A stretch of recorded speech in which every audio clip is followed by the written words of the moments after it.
এটা হলো অবনীন্দ্রনাথ ঠাকুরের বাগান বাড়ির ভিতরে ঢোকার জায়গা।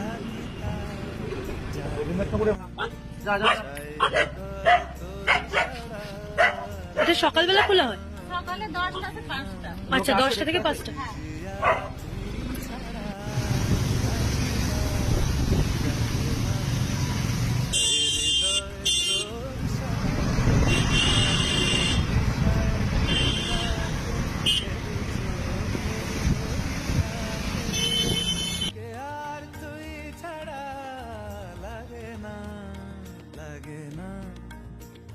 জিয়া তুই ছাড়া ডাকিতা জাগে না, চাই হৃদয় তোর সারা।